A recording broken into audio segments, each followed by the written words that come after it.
Hello and welcome to Beyond a Sermon, the weekly show at Western Assembly of God where we dig deeper into this past week's message and withdraw out of it applications that you can apply to everyday life, whether at work or school, in your home, in your communities, and so forth.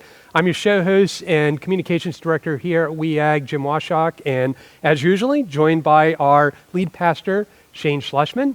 So, Hi. hey, Shane. Good to see you again. This is a momentous Beyond a Sermon, by the way, because Why is that? this is episode 50. Oh. 50. We just celebrated 50, and here we are celebrating episode 50 of Beyond a Sermon. That's so awesome. That's pretty awesome. And episode 50 starts us off on a brand new series, a six-parter, Yeah.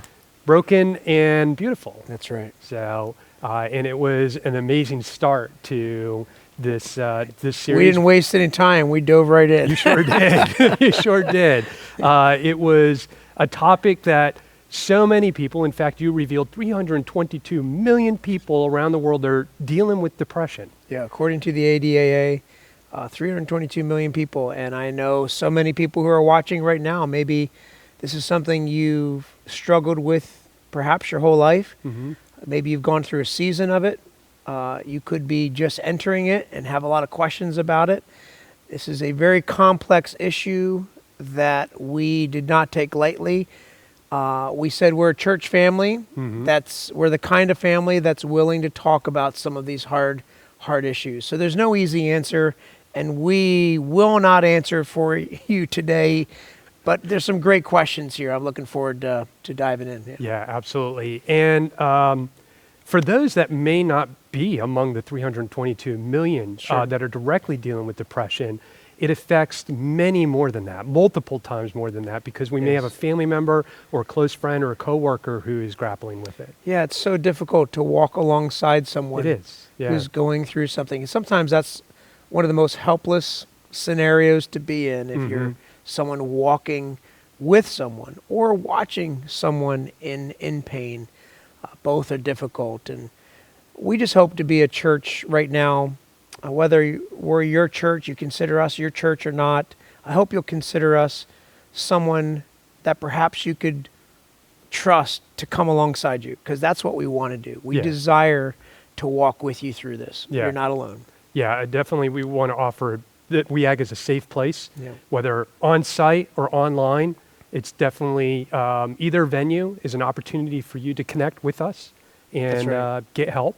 And we're taking a full approach to that, Jim, in this series. Every week in this series, we'll preach a different topic, whether it be depression or anxiety or bitterness and anger. And each week, we'll take a different topic on Sunday morning.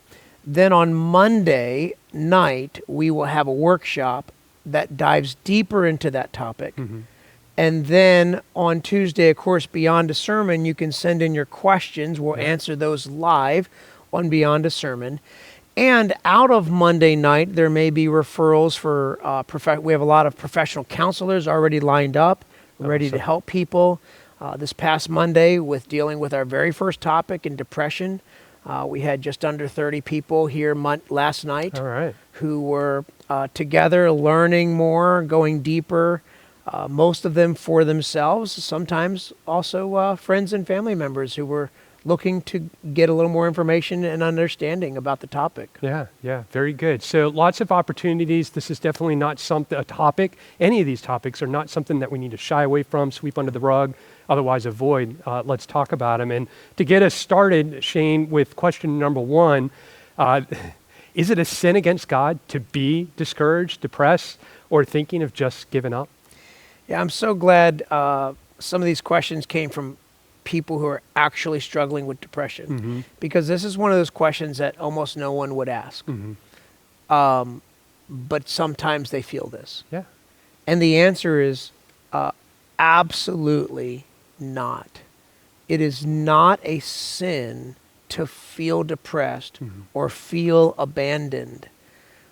In fact, the story that we related to Sunday on our very first week of this series was one of the greatest prophets in all of the Bible and all of Israel's history.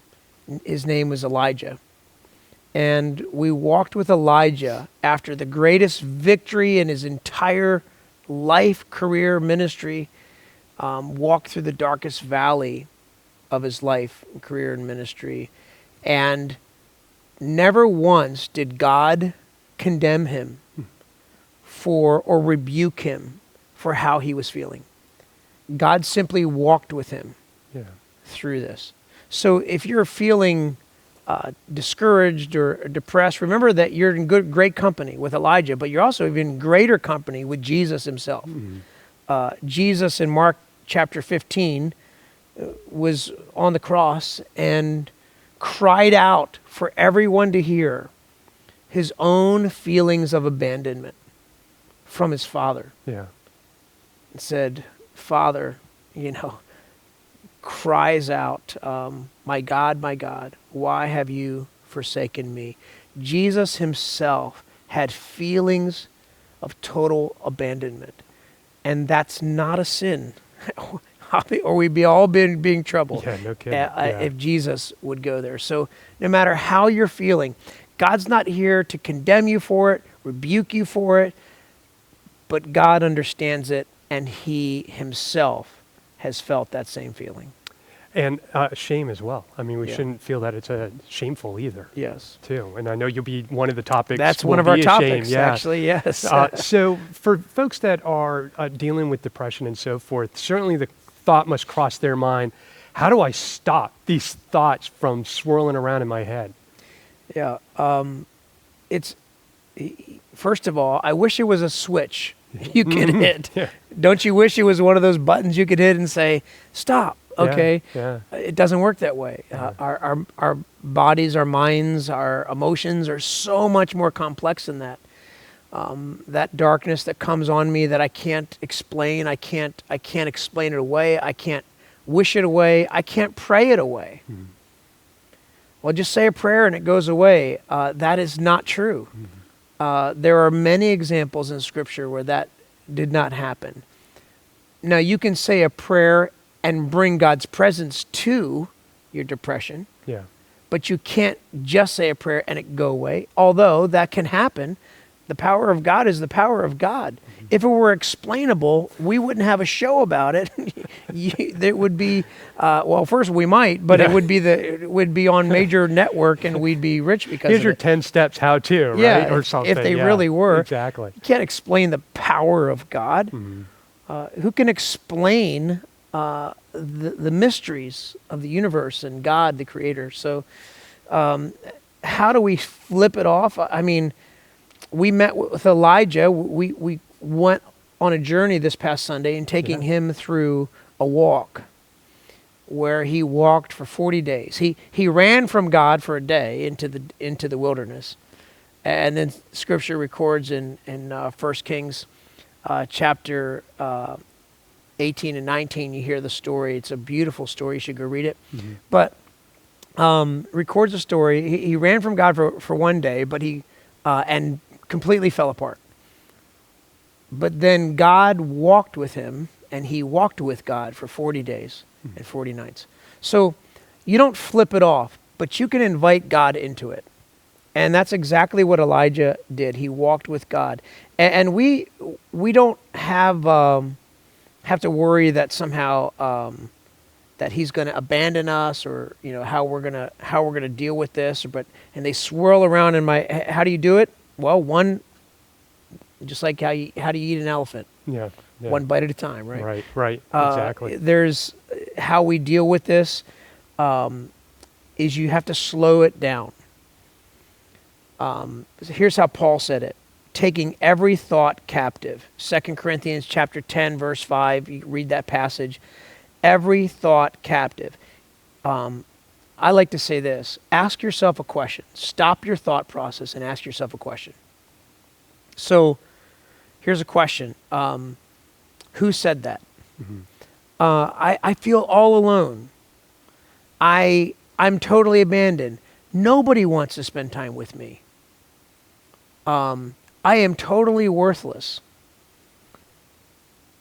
Who says that? Does God say that? In fact, what does God say about you? What would God say to you if you were to ask him, God, what do you think of me? God wants to answer us. Yeah. He wants to, you'll have thoughts begin to flood in your head. What do you think God thinks of you? Answer that question. Mm-hmm. And then begin to replace that thought that you've had of, I'm a failure, the darkness that's coming over, and replace it with the thoughts of God.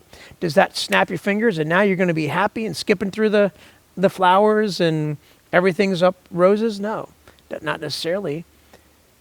But I'd rather walk with God for 40 days through the darkness than walk alone. Yeah, yeah. So invite God into it. Hold every thought captive, according to Apostle Paul. And then Apostle Paul to the church at Ephesus, he also said in Ephesians chapter 4, 23 and 24, this theory, this concept that he presented to the church of putting off something that is hurting me and putting on something, that it's a constant process. There are things, and sometimes we need help discovering this. Yeah, sure. You can't do this alone. Right. And you need to invite the people into your life. That's why we're not just doing sermons. We're doing Monday night. We're doing Tuesday Beyond a Sermon. We're referring people, coming alongside them. We have groups of people that we want you to be with. It's not just one thing. Yeah, yeah. You remind us of something that I think is so critical. And I just want to make sure our viewers kind of noted it, because you said, ask what God thinks of you. Yeah. It reminds me how nowhere have I ever read in the Bible God saying, you dummy, you idiot, you moron. Right. Like, he never is condemning towards us and so forth. So thank you for that reminder. Yeah, because I think we can easily skip over that and miss it.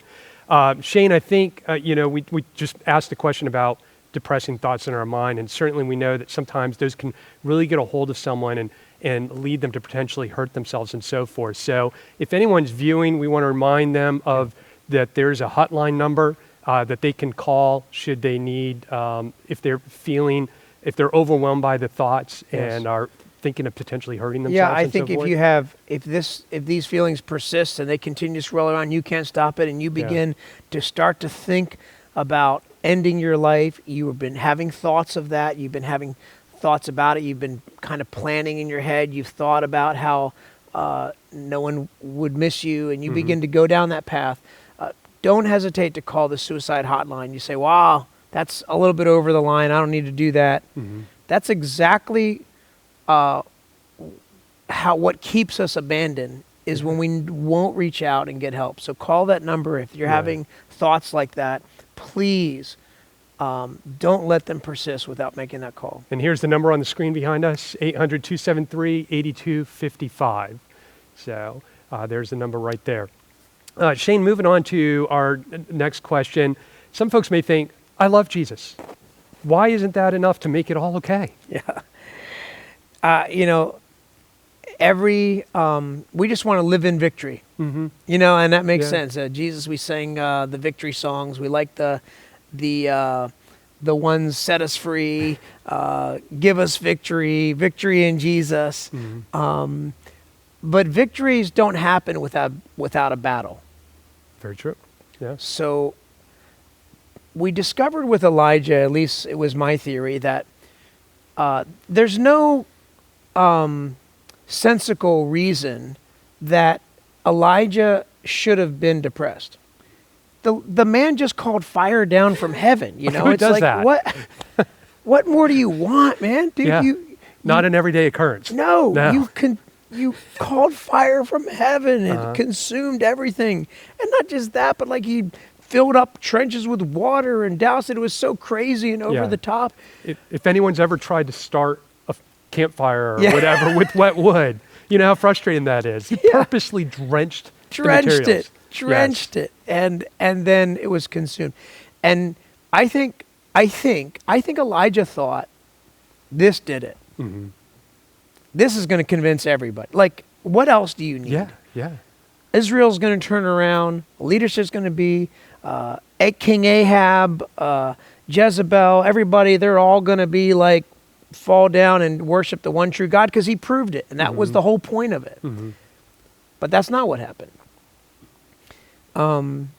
Jezebel swore that by this time tomorrow, that he would have the same fate as the 850 prophets of Baal and these other gods that were killed in the incident.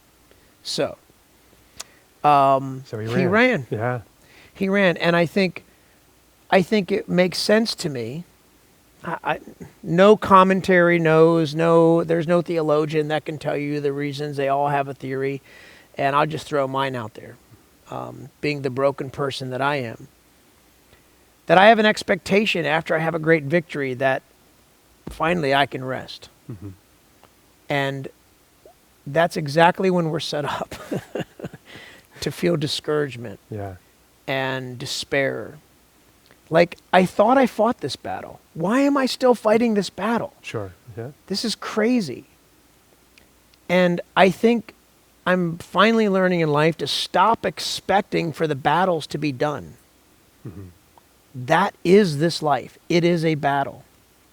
The joy that I experience and the confidence that I experience is the fact that Jesus tells me that he wants me to have life abundant. He wants me to be this, but he also calls me to be a warrior. John 10:10, he came not just to give us life, but to give us life abundant. The abundant life is not free from any battle. It is the confidence that I bring into every battle. It is the ability and understanding that I have the endurance to go through every battle and never stop fighting. I have the joy of the Lord that comes beyond, the peace of God that passes all understanding. I'm walking into battle every day, and when I get done with this battle and I experience this victory, I know there's another, after this mountaintop, I know I'm walking down in the valley, but I know he's walking with me. And it's a different mindset that I'm just asking us to consider. Jesus is never calling us. Remember what Jesus did. He says that he can relate to our pain and our struggle, Hebrews 4:15. We don't have a high priest who cannot empathize with our weakness and our pain because he is touched in all things as we were, tempted in all ways as we are, and he understands that. But we are talking about someone who went to the cross. He endured such pain, so that in our pain, we can endure. Yeah. So if someone's not they're just not sensing that a victory, even in these battles, is happening, where do they turn? What are they to do? Where do they go? That's a great question. And again, God reminded Elijah at the end of the story we looked at Sunday. Yeah. He said, Elijah, what are you doing here? Uh-huh. God didn't need to know that answer. God knew the answer to the question. Yes. The funny thing is, there's a lot of humor in this story, by the way. Sure. One of them is, he says, God, I'm all alone. Well, you're all alone because you told your servant to leave you alone and to walk into wilderness. Then he says, God, kill me now. It's like, well, Jezebel offered to do that. He could have done the job for you. You ran from that. God answered your prayer before. Then he gets to the end and he says, Elijah, what are you doing here? And then he answers God. I'm here. I'm all alone. And you abandoned me. He's like, God was like, it's not like God was like, oh, so that's why you're here. But Elijah had a choice in that moment. I think God asks us a question sometimes because he wants us to know we have a choice. Mm-hmm. Are you going to choose to live in the reality that you've created? Or are you going to choose to live in the truth that I've created? Mm-hmm. Mm-hmm. And every thought captive is choosing to live in the truth that God created. That you can only be named by God. The world calls you abandoned, and God calls you redeemed. The world calls you alone, and God calls you his family. The world calls you calls you to be in despair, calls you to rise up and take action against yourself and end your life. And Jesus said, I gave my life so that you could live forever. Mm-hmm. This is a whole new paradigm shift that Elijah is offered with this one question: what are you doing here? Yeah. And so when Elijah answers, he answers in the reality that he created for himself. And then God answers him and says, come out of the cave and let me show you. Yeah. I'm going to pass by. Okay. I'm going to So pass by. for those viewers that may not be sensing the victory and so forth, again, we just want to reiterate, there are options, there are resources, there are opportunities to get assistance, and one of them is the hotline number that is here on the screen. Again, 800-273-8255. Call it right now if you need to. Certainly reach out to us. We're available at weag.church. Not in a crisis, of course, please call this number. It's available 24/7 and so forth. But if you have questions and so forth, please hit weag.church. You can use the comments area. There's a contact us in the menu on the navigation. You can reach us for sure. But some folks may be wondering, well, what about medication? And as a Christian, is it okay to medicate depression? Great question. The story we learned about in Elijah, we learned so much. The first thing that God does with Elijah, after Elijah slept for at least a day, maybe 2 days, it seems more like 2 days in the beginning of the story, not sure, but an angel wakes him up. And if I were waking up Elijah, I had a lot of things that I'd like to say to Elijah, like, you just called fire down from heaven. What in the world is your problem? But God never does that, as we talked about. Yeah. Instead, he feeds him. See, God created us with bodies. Yeah. Physical bodies that are a miraculous phenomenon that science can't even completely figure out, that are so complex. And we're not just one aspect. Even our bodies have mental, emotional, and will. We have the physical needs. We have emotional needs. We have mental needs. So all of it is important to treat our minds, our bodies, our spirits. We are souls. We can't just, God wants us to be treated with all of his creation, not just one. Sure. So is it wrong to take medication as a Christian? Absolutely not. From my perspective, look at this story. Sometimes the most spiritual thing you can do is treat your body right. Some of us need to look at our diet and the way we're eating. We need to talk to a doctor about our chemical imbalance and what's happening and how to balance that out. The problem comes when people take a pill as an answer. A pill is not an answer in and itself. Yeah. It is one of many aspects. God doesn't treat us one way. If you read the story of Elijah, he treated him physically. He walked with him. He spoke to him in his mind. He walked with him emotionally for 40 days and 40 nights. The journey would not have taken that long.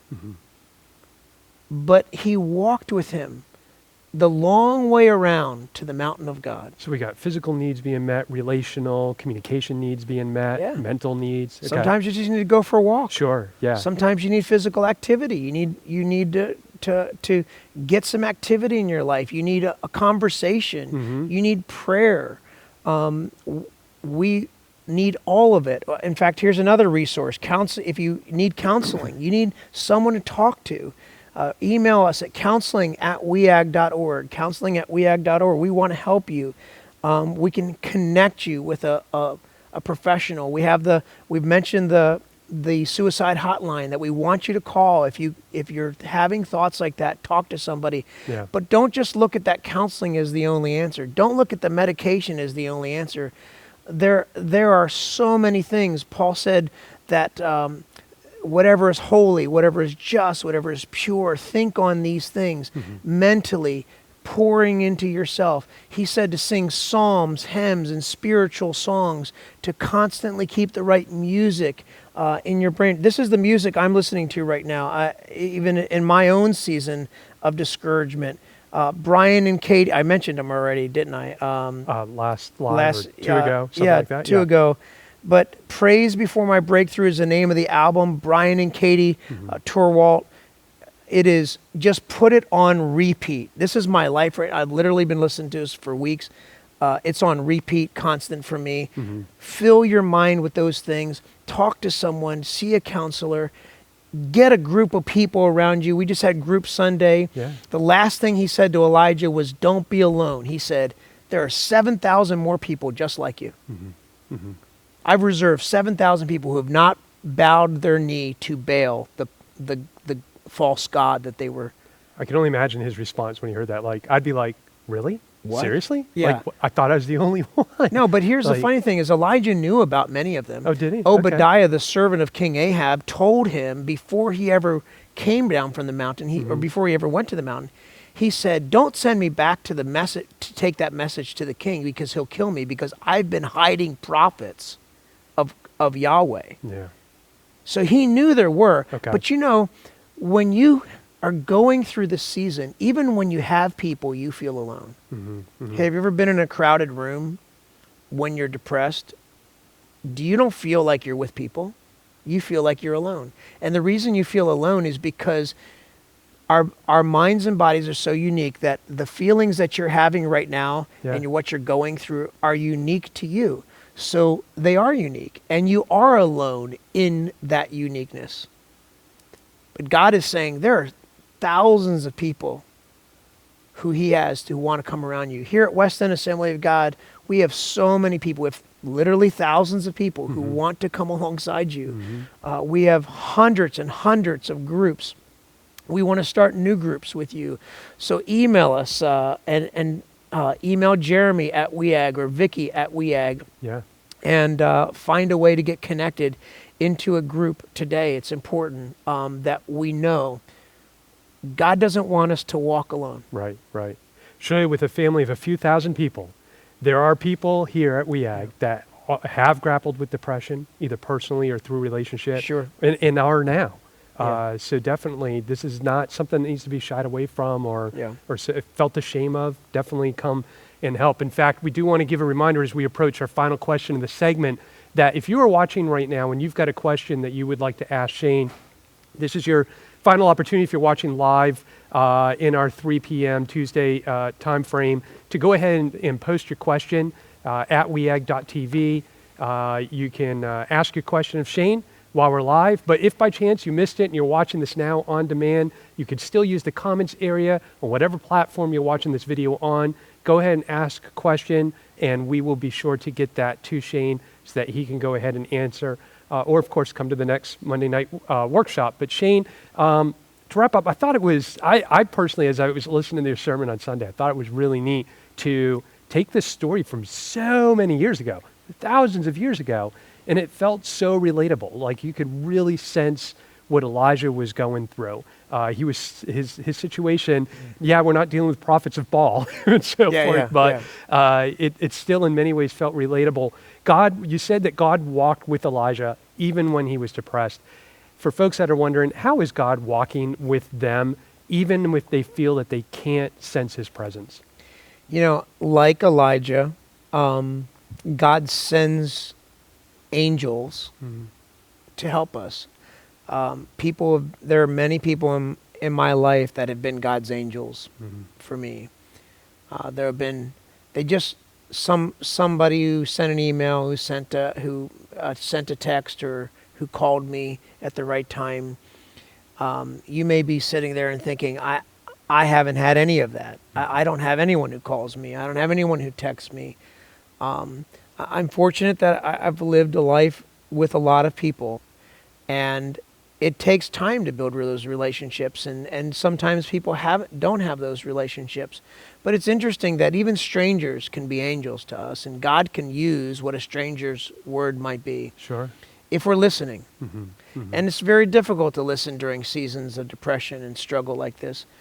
But God sends things along the way, signs along the way, a song on the radio, and I think we have to be willing to place ourselves in a position to hear from God.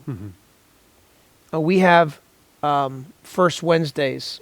We're going to call them, we've got this, completely ripped this off from so many other churches doing it too, and from the Mecca itself in Birmingham, Alabama, and Church of the Highlands, and Chris Hodges. They have the first Wednesday of every month, and I was trying to think, well, maybe First Fridays because it's easier because we have so many things happening here on a Wednesday night. There's no way we can interrupt this, and if I suggest this to the pastors, they're going to run me out on a rail.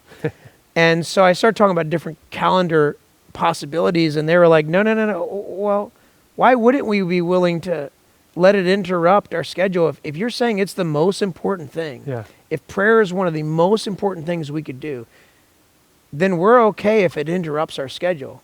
I'm just thankful for spiritual men and women around me, because I'd be scared to suggest that. Sure. And we ought not to shy away from that. In fact, we ought to invite interruption. Mm-hmm. Some of you just need to create an interruption into your busy life and schedule. We're inviting you to interrupt your busy schedule beginning tomorrow night. If you're watching this on Tuesday, on April 30th, mm-hmm, okay? Mm-hmm. Tomorrow night, May 1st, will be the first Wednesday of the month, and every first Wednesday of each month, we're going to gather right here in the worship center, and we're going to pray. Say, well, this was a thing on depression. I was asking about depression and how we can, I don't even remember the question anymore, but what does that have to do with prayer? With God walking me. Well, prayer is a conversation with God. Right. And one of the ways that God walks with us is he just wants to talk with us. Yeah. There's that old song that just popped in my head. He walks with us. He talks with us along life's narrow way. There is a conversation that God desires to be in. God's a gentleman. He's never going to force himself into your life and force himself into your conversation and force himself. When Elijah was through this discouraging valley, we don't have any conversations recorded during the 40 days. God just walked with him. Mm-hmm. We don't know that there wasn't. Yeah. But we know this, that God, even in the valley, was leading him to a conversation. And you might be in the most discouraging place of your life. You may be in deep depression. And I'm asking you, I'm not promising you that when you come and pray that all the depression will be gone. But I'm asking you, like God asked Elijah, to come out of the cave and experience the presence of God, because God is about to pass by. And we're going to meet here in the worship center, and we're going to expect his presence. And Elijah's story was amazing. I don't know if there's going to be an earthquake and fire and wind. I hope not, actually. We've had enough weather events last year. But then it says that God wasn't in any of those things. Right. And then he heard a gentle whisper. Mm-hmm.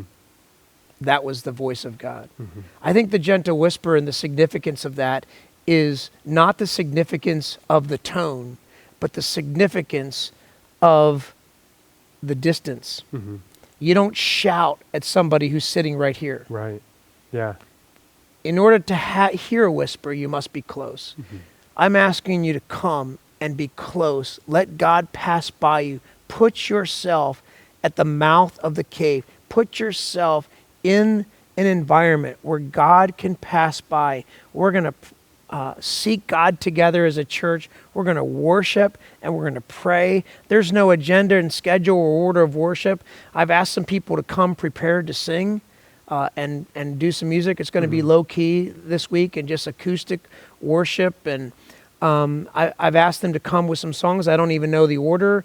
I'm coming and saying, God, we're going to pray and ask God to guide us in that night. And we're just going to go to the mouth of the cave and we're going to ask God to pass by. Yeah. And I can promise you this, that no matter what you're going through, you will never walk alone. Jesus said this in Matthew 28:20. And know this, that I am with you always, even to the end of the age. He is always with you. Beautiful. Oh, that's just beautiful. So we certainly invite you to join us again, 7 p.m. tomorrow night, if you're happening to watching this on April 30th. If by chance you're watching it later, join us in June for the first Wednesday in June, for sure, for that. We certainly hope that you would join us again at 10 a.m. Sunday, and as well as the opportunity to join us for Monday night's workshop. And this Sunday, we're dealing with what issue, Shane? Yeah, Scott Hansen is our special guest speaker. Okay. He's a world-renowned missionary who we've been partnered with for many years here at Weston Assembly of God. And he's ministered all over Africa, and he's coming. In fact, his parents before him were missionaries as well, and still minister as well. And I can't wait for you to meet Scott. He's an amazing, profound speaker, and he's going to be talking about how in my brokenness, can I reach those places and people in the world who are broken? Yeah. How broken people reach broken people, and what does that look like? Can God still use you even though you're broken? How does that work? And what is God's plan for people in their brokenness? Before you were ever broken, God called you beautiful. In fact, even after you're broken, he says he can redeem and is redeeming all things, reconciling all things to him and by him and through him. And so God calls us beautiful even in our brokenness. Yeah. And sometimes for our viewers, I want to point out to them that hearing the stories of others can sometimes help us to be able to relate and be more comfortable with tackling issues like depression. And for those of you that may have saw last week's live, we had a baptism tank in front of us. And Shane shared a little bit about how a Marine was going to be baptized the next evening. We've now posted that entire interview and baptism on our website. It's on YouTube. You can easily find it. If you go to weag.church, just hit the search icon in the top right and just type in Logan. You can Thank you to Logan Collins for sharing his story with us. It's so powerful of how God took him and walked with him through this horrible valley of depression, and then in the life that he's living now, and you'd never know that. And, but doesn't mean all of his struggles are over and all of his battles are over. But living in victory is recognizing I'm living in battles. And so Logan is a great picture of that. Hope you'll go and hear that story for sure. And by the way, Scott Hansen is going to be sharing many stories with us this Sunday as well. And I'm glad you mentioned stories of inspiration. He's going to share some stories of people in their brokenness and how God used them. Excellent. All right. Well, looking forward to that. Well, we want to thank you once again for tuning in. If there's anything part of this message today, part of this show today that has resonated with you, that you can think of somebody's gone into your mind, oh my goodness, this family member, this friend, this coworker, whatever, could really use and benefit from this video. Of course, use the social tools that are available to you on our website or on Facebook, Twitter, Instagram to go ahead and share this with them. We make it so easy for you to do that. So don't shy away from doing that. You never know when that one share is going to make a huge difference in someone's life. So, for sure. Awesome. Well, thank you very much for watching. We look forward to being with you again next Tuesday at 3 p.m. Eastern Time. Have a blessed week. Awesome. Thank you. Thanks, man. Absolutely. Thank you. It's good.